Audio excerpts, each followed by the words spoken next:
Show में जब ये वीडियो आ रहे थे मैंने फैक्ट चेक किया था। आप क्यों ये गलत तस्वीर पेश कर रहे हैं? क्यों आप झूठ बोल रहे हैं कि मुख्यमंत्री के दफ्तर से बाबा साहब की तस्वीर हटाई गई है? उसकी जगह बदली गई है, यह सच है, पर हटाई गई है ये आप क्यों कह रहे हैं ऋतुराज? मानक जी, सबसे महत्वपूर्ण बात यह है कि बाबा साहब अंबेडकर और शहीद आजम भगत सिंह की तस्वीर हमारी सरकार ने जिस स्थान पर लगाया वहां से क्यों हटाई गई। बात यहां पर इनके झूठ की है, इनकी मानसिकता की है, इनकी सोच की है, और ये लगातार दर्शा रहे हैं। आप ये सोचिए कि पहले ही दिन विधानसभा के सत्र में जिस दिन विधायक शपथ होना था उसी दिन बाबा साहब अंबेडकर और शहीद आजम भगत सिंह की तस्वीर हटाई गई। उसके बाद खूब हल्ला हुआ तो कहीं और तस्वीर लगा दी गई। बात यहां पर सम्मान और अपमान की है। क्या बाबा साहब अंबेडकर से बड़े हो गए नरेंद्र मोदी जी? मोदी जी का तस्वीर तो आप कहीं भी लगा सकते थे, हमें तो दिक्कत नहीं है मोदी जी की तस्वीर से, पर आपने बाबा साहब अंबेडकर की तस्वीर हटाई क्यों? अपमान क्यों किया उनका? सवाल यह है सबसे बड़ा। हमें दिक्कत नहीं है, आप मोदी जी की तस्वीर हर जगह लगा के घूमिए, तस्वीर लगाइए, गाड़ी में लगाइए, फाइल में लगाइए, कॉपी में लगाइए, किताब में लगाइए, ऋतुराज भाई आप ये कह रहे हैं, हाँ ऋतुराज, ओके ऋतुराज भाई आप ये कह रहे हैं, ओके आप ये कह रहे हैं कि हाँ रुकिए ना, रुकिए तो सही, आप ये कह रहे हैं मतलब कि तस्वीर हटाई गई थी फिर लगा दी गई, ये मसला है ना आपका, कि हटाई गई थी अब वापस लगा दी गई है, ये मसला है आपका। सवाल आप कहां लगाते हैं वो इंपॉर्टेंट नहीं है, इंपॉर्टेंट है कि जहां लगी थी वहां से क्यों हटाई गई। ये इनकी मानसिकता दर्शाती है, ये इनकी सोच दर्शाती है। ये लोग दलित विरोधी हैं। आज पता है आपको क्या हुआ? एमसीडी के हाउस में 12,000 सफाई कर्मचारियों का पक्का करने के लिए प्रस्ताव हमारी सरकार लेकर के आई, तो भाजपा के पार्षदों ने मेयर के कुर्सी पर, जो कि एक दलित मेयर है हमारा, उसकी कुर्सी पे चढ़ के सारा प्रस्ताव को फाड़कर फेंक दिया और पूरे के पूरे हाउस में अराजकता फैला दिया। ये लोग दलित विरोधी हैं। इनके कामों से, इनके सोच से, इनके कीर्ति से बार बार अच्छा ठीक है, ओके। मैंने कल भी, रुकिए ना एक मिनट, बाबा साहब अम्बेडकर, मैंने कल मेरे साथ आपके साथी अनुराग ढांडा थे, कल मेरे साथ डिबेट में राष्ट्र की बात में। ऋतुराज भाई रुकिए ना एक मिनट, प्लीज रुकिए ना। ऋतुराज मैं भोपाल में हूं, ठीक है, तो थोड़ा सा टाइम का लैग आएगा, थोड़े आपकी आवाज मुझ तक देर में पहुंचेगी और मेरी आवाज आप तक थोड़ा देर में पहुंचेगी। प्लीज थोड़ा कोऑपरेट करिएगा, मेरी आवाज आए तो प्लीज रुकिएगा। मैं ये कह रहा हूं, कल आपके साथी अनुराग ढांडा मेरे साथ इसी शो पर थे, तब मैंने उनसे सवाल किया था, मैं आपसे भी पूछूंगा। जब 2022 की बात है शायद, जब आपकी सरकार ने, अरविंद केजरीवाल ने भगत सिंह और बाबा साहब की तस्वीर दिल्ली के मुख्यमंत्री कार्यालय में और बाकी जगह लगाने का आदेश दिया था, तब वहां से महात्मा गांधी की तस्वीरें हटाई गई थी।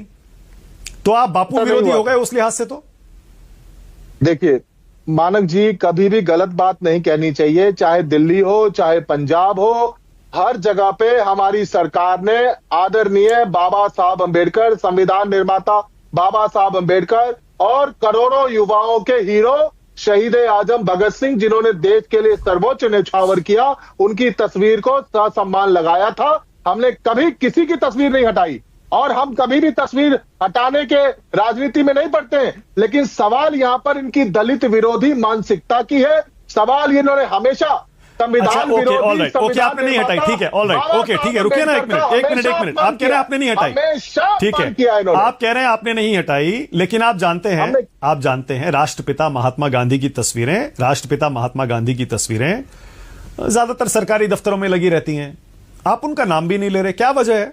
महात्मा गांधी की तस्वीर क्यों नहीं लग सकती? अगर बाबा साहब की लग सकती है, भगत सिंह की लग सकती है। हाँ, राष्ट्रपिता महात्मा गांधी की तस्वीर, स्टैचू, सब कुछ जो है सो आपको विधानसभा परिसर में भी मिलेगा, मुख्यमंत्री के कार्यालय में भी मिलेगा, सीएम साहब के घर पर भी हमेशा हम लोग जाते आए हैं, हर जगह रहा है। लेकिन केवल ये देखने का नजरिया है। अगर हम लोगों ने मुख्यमंत्री हो, मंत्री हो, सभी सरकारी दफ्तर में, इनफैक्ट एमएलए 10 साल में विधायक रहा, 10 साल हम लोग की कुर्सी के पीछे भी शहीद आजम भगत सिंह और संविधान निर्माता बाबा साहब अंबेडकर का जो है तो तस्वीर लगाया था। अरे तो इसमें प्रॉब्लम क्या है? इनको तकलीफ इस बात की है क्योंकि ये लोग हमेशा से इन्होंने ठेका उठा रखा है जो है सो बाबा साहब अंबेडकर का अपमान करने का।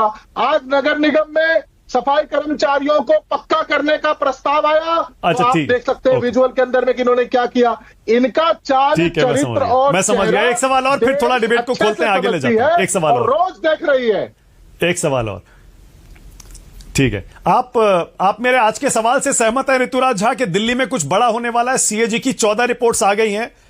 क्या दोबारा से एफआईआर, कचहरी, पुलिस थाने, जेल, इसके लिए आप तैयार हैं? मानक जी, मुझे लगता है कि आप भोपाल में हैं और हो सकता है कि आप सीएजी के रिपोर्ट को पढ़े नहीं है। आज सीएजी की जो रिपोर्ट आई है उसमें 8 चैप्टर है और 7 चैप्टर जो है तो पुराना एक्साइज पॉलिसी के बारे में है और 1 चैप्टर नया एक्साइज पॉलिसी के बारे में। और सीएजी की इतनी बेहतरीन रिपोर्ट आई है, 2017 से लेकर 2021 के बीच में सारा दूध का दूध और पानी का पानी कर दिया। सीएजी की रिपोर्ट वही बात बता रही है जो आम आदमी पार्टी की सरकार लगातार कहते आई है कि पुराने पॉलिसी के अंदर में बहुत सारे लूप होल है, उसमें स्मगलिंग हो रही है, उसमें टैक्स की चोरी हो रही है, उसको बदलने की जरूरत है। पुराना सीएजी की रिपोर्ट ही कह रही है कि पुराने एक्साइज पॉलिसी से जहां 4,000 करोड़ का रेवेन्यू प्राप्त हो रहा था, वहीं पर नए एक्साइज पॉलिसी के अंदर में 8,900 करोड़ का प्रोजेक्टेड रेवेन्यू रखा गया, जिसमें पुअर इंप्लीमेंटेशन यानी कि उसको ठीक से इंप्लीमेंट नहीं किया गया, जिसके चलते 2,000 करोड़ का लगभग राजस्व का लॉस हुआ। राजस्व का लॉस कैसे हुआ इसको समझिए। जो 4,000 करोड़ मिल रहा था 6,000 करोड़ मिला, लेकिन प्रोजेक्टेड जो रेवेन्यू था वो 8,900 करोड़ था, उससे 2,000 कम मिला। तो 2,000 करोड़ कम इसलिए मिला क्योंकि ईडी, सीबीआई और लेफ्टिनेंट गवर्नर ने पूरी ताकत लगा दी ताकि ये पॉलिसी इंप्लीमेंट ना हो सका। सेम पॉलिसी पंजाब में इंप्लीमेंट हुआ, 2022 में इंप्लीमेंट हुआ और 2024 तक आपको पता है 65% एक्साइज में रेवेन्यू बढ़ चुका है। सेम पॉलिसी इंप्लीमेंट हुआ। तो शानदार, देश के अंदर में कोई सबसे शानदार एक्साइज पॉलिसी है तो वो अरविंद केजरीवाल जी की आम आदमी पार्टी सरकार ने बनाया। लेकिन दिल्ली में गंदी राजनीति करके इन्होंने इसको फेल किया, जिसका प्रमाण सीएजी रिपोर्ट में आ चुका है। और मानक जी, बहुत अच्छा होता कि आप ऑलराइट, एक सेकंड। अब ऋतुराज एक सेकंड, मैंने आपको देखिए बोलने दिया, मैंने आपको रोका नहीं। एक मिनट, अब रुक जाइए प्लीज, अब रुक जाइए, एक सेकंड रुक जाइए। मैंने आपको रोका नहीं, लेकिन आप जो कह रहे थे मैंने सीएजी रिपोर्ट नहीं पढ़ी होगी, भाई पूरी रिपोर्ट नहीं पढ़ी है, ईमानदारी से कह रहा हूं। भोपाल में हूं या कहीं भी हूं, न्यूज का ही आदमी हूं, न्यूज ही जीता हूं दिन भर, तो फॉलो करता हूं। मैंने सीएजी रिपोर्ट के इंपॉर्टेंट जो अंश है मेरे पास भी है, मोबाइल में यहां है, मैंने पढ़ा है। पढ़िए। मैं उसमें सिर्फ आपको 2-4 लाइनें पढ़ के सुना रहा हूं। मैं अपने दर्शकों के लिए पढ़ रहा हूं। आपने कहा, रुकिए ना प्लीज, ऐसे नहीं, हाँ मैं 2-4 लाइनें पढ़ रहा हूं बस। Audit has covered a period of 4 years from 2017-18 to 2021 to examine regulation and supply of IMFL and FL liquor in Delhi. ठीक है, ये एक पैरा है। उसके बाद जो अगला पैरा जो इंपॉर्टेंट है वो ये है, Audit observed several discrepancies in the way Excise Department monitored and regulated the supply of liquor in NCT of Delhi. The working of Excise Department raises several questions about the way the department is fulfilling its responsibility.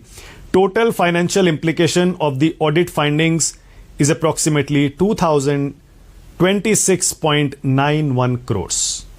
बिल्कुल सीधे सीधे अनियमितताओं की बात इस report में कही गई है। आप उसको अपने हिसाब से पढ़ सकते हैं। मैं ये नहीं कह रहा हूं कि जो इस रिपोर्ट ने कह दिया है वो एकदम सही है। आप कह सकते हैं सीएजी की रिपोर्ट गलत है। रुकिए ना एक मिनट प्लीज, मैं सीएजी रिपोर्ट कोट कर रहा हूं क्योंकि आपने कहा कि रिपोर्ट में कुछ नहीं गलत लिखा है। मैंने बता दिया क्या लिखा है। सुन तो लो, आप 1 मिनट सुन लो, उसके बाद आप बोल लेना। आप एक बात बताइए, एक पुराना एक्साइज पॉलिसी है जिससे कि आपको 4,000 करोड़ का राजस्व मिल रहा है, ठीक है। एक आप नई पॉलिसी लेकर के आते हैं, सीएजी कहती है कि ये पुअरली इंप्लीमेंटेड था, वरना इसमें 8,900 करोड़ रुपया प्राप्त होता, लेकिन आपको 2,000 करोड़ कम मिल रहा है। पुराने पॉलिसी से 2,000 करोड़ ज्यादा मिल रहा है, लेकिन पुअर इंप्लीमेंटेशन के चलते 2,000 करोड़ कम मिल रहा है। तो इसकी जांच होनी चाहिए।